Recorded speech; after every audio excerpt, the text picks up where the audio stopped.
ឆ្នាំនេះនឹងឆ្នាំមុនជាឆ្នាំដែលខ្ញុំបាត់បង់ជាច្រើនរយកាក់ទ្រព្យសម្បត្តិក្តីសុខក្នុងគ្រួសារខ្ញុំសើថាគ្មានអីសេះសល់ឡើយរាល់ថ្ងៃយ៉ាស្នាមញញឹមមកបងប្អូនញញឹមទាំងបង្ខំញញឹមទាំងឈឺចាប់បើសួរថាដំបៅទ្រូងខ្ញុំមកបងប្អូនយកថ្នាំយកអីមកបិទបាំងប៉ុណ្ណាក៏ដោយក៏វានៅតែធ្លុះធ្លាយដែរជាឆ្នាំដែលខ្ញុំមានអារម្មណ៍មួយថាជីវិតខ្ញុំគឺធ្លាក់ចុះទាំងអស់អង្គុយឈាមស្ងៀមអត់ធ្វើអីក៏មានរឿងដែរបងប្អូនអើយហើយជាឆ្នាំដែលវាជាមេរៀនមួយដែលបង្រៀនខ្ញុំជាច្រើនធ្វើជាមនុស្សម្នាក់ដែលចេះអត់ធ្មត់តស៊ូងើបឈរក្របមកវិញហើយក៏ធ្វើឲ្យខ្ញុំមានអារម្មណ៍មួយថាជាការចងចាំមួយដែលមិនអាចបំភ្លេចបានហើយខ្ញុំបាត់បង់ច្រើនណាបងប្អូនហើយតែចរិតខ្ញុំឃើញគេពិបាកគេមកសុំឲ្យជួយបងប្អូនគឺខ្ញុំជួយហើយមានអីក៏ដោយអត់អីក៏ដោយជួយគេបានគឺខ្ញុំជួយអស់ពីខ្លួនឥឡូវអស់មែនស្អីក៏អត់មានដែរបងប្អូនពេលដែលខ្ញុំពិបាកពេលដែលខ្ញុំធ្លាក់ដួលដល់ចំណុចនេះហ่าបងប្អូនខ្ញុំរត់តាញាតរត់តាមិត្តមួយគ្មានហ្នឹងចាំខ្ញុំប្រាប់ខ្លួនឯងថារាល់ថ្ងៃនេះត្រូវតែតស៊ូសំបីតែឈឺក៏ខ្ញុំអត់មានសិទ្ធឈឺដែរ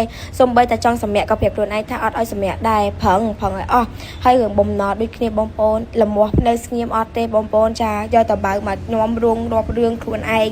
រាល់ថ្ងៃធ្វើការបដាលក់ដូរបដាហោស៊ីផងអីផងដើម្បីអីបងប្អូនយកលុយមកសងគេបងប្អូននៅសល់រាប់ម៉ឺនទៀតហើយមកចាប់បំណុលខ្លះក៏គាត់ជប់យល់មកចាប់បំណុលខ្លះក៏គាត់អត់ជប់យល់ដែរបងប្អូនរាល់ថ្ងៃជីវិតខ្ញុំបងប្អូនសំបីតាដើរលេងគិតស៊ីក៏ខ្ញុំអត់ហ៊ានដែរគិតទេខ្ញុំគិតតែម្យ៉ាងទេស្អែកសុំលក់ឲ្យដាច់មកការងារសុំឲ្យមានចូលទៅឆាប់បានលុយសងគេសងឯងអត់ចង់ជពាក់គេទេបងប្អូនជីវិតវាវេទនាណាហើយអ្នកដែលជពាក់លុយខ្ញុំសុំមេត្តាអាណិតចិត្តខ្ញុំផងមួយថ្ងៃមកយប់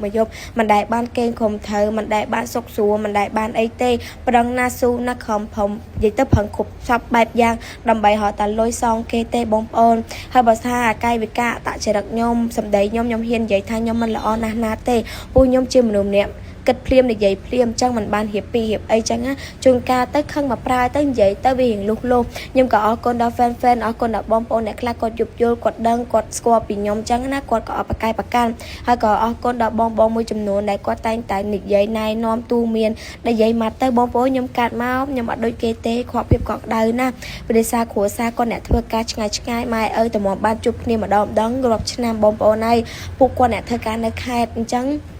ដូចនិយាយចឹងខ្ញុំវាខ្វះភាពកក់ក្ដៅខ្ញុំមិនមានអ្នកណាដែលស្ដីបដៅខ្ញុំអីតាំងក្មេងខ្ញុំប្រឹងធ្វើការហើយអេបចាយធ្វើនេះធ្វើនោះឲ្យតែខ្លួនឯងជីវិតធ្វើម៉េចឲ្យតែមានបាយអាហារ3ពេលស្អីក៏ធ្វើដែរអញ្ចឹងខ្ញុំមិនសូវបានរៀនសូត្របានអីទេអញ្ចឹងអ្នកខ្លះក៏ថាមិនដែលរៀនសូត្រហ្នឹងឯងមិនដែលរៀនទេបងប្អូនហើយបើរឿងម៉ែឪមិនអត់បដៅទេក៏បដៅតែបើសួរថានៅចិត្តស្និទ្ធអត់ទេបងប្អូនមួយឆ្នាំបានជួបមុខគ្នាម្ដងហ្នឹងអញ្ចឹងនិយាយចឹង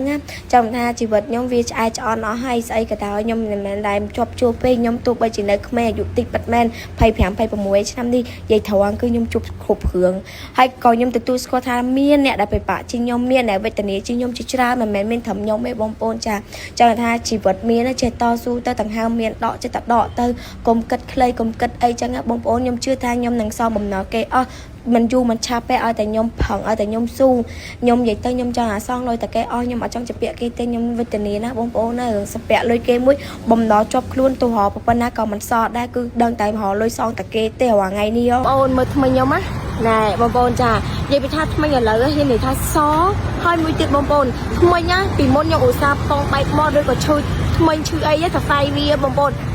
ដែលខ្ញុំធ្លាប់មានតកៅស៊ីថ្មីប៉ុន្តែឥឡូវបងប្អូនតាំងពីខ្ញុំប្រើចំណេះឆ្នាំដល់ថ្មីអំបោនេះមកបងប្អូនណាថ្មីខ្ញុំគឺមានអារម្មណ៍ថាវាងាប់មកឈុំងំក្លិនមាត់ក្លិនអីគឺក្អូបឈ្ងុយហើយថ្មីយើងមានកាក់ស្បោដូចបងប្អូនដែលគាត់ជួយញ៉ាំគ្រឿងដិតដូចកាហ្វេដូចទឹកក្រូចកំប៉ុងអីហ្នឹងបងប្អូនអាហ្នឹងចុក